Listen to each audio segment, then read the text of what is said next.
Di tengah kekacauan, seorang lelaki saleh yang tidak pernah mengincar kekuasaan dipaksa menjadi pemimpin.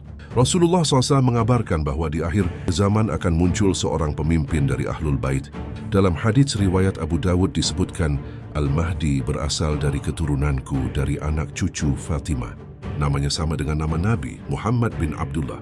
Ia bukan Nabi. Ia bukan pembawa syariat baru. Ia seorang lelaki biasa dari kaum muslimin. Dalam hadits riwayat Ahmad disebutkan Allah akan memperbaikinya dalam satu malam.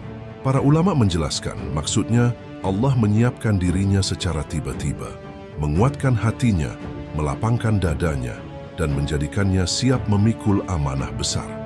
Kemunculannya bukan dengan deklarasi. Dalam riwayat disebutkan, ia akan lari dari Madinah menuju Makkah karena tidak ingin dibaiat. Namun sekelompok orang akan mendatanginya dan membayatnya di antara Hajar Aswad dan Maqam Ibrahim. Saat itu terjadi kekacauan besar. Dalam hadits riwayat Muslim disebutkan akan ada perselisihan setelah wafatnya seorang khalifah.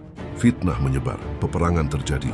Bahkan ada riwayat yang menyebutkan pasukan akan dikirim untuk memerangi Mahdi.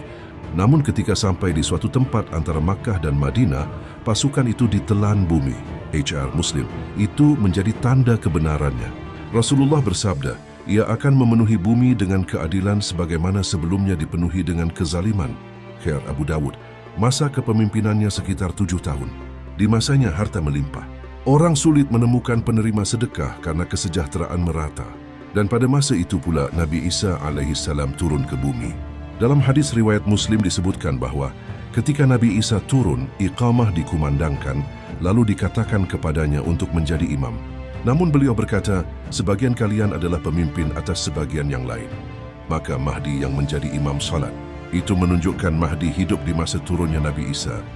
Yang perlu dipahami, tidak ada satu pun hadits syahih yang menyebutkan tahun kemunculannya. Setiap klaim tanggal dan perhitungan hanyalah dugaan. Yang pasti, ia muncul ketika dunia penuh ketidakadilan.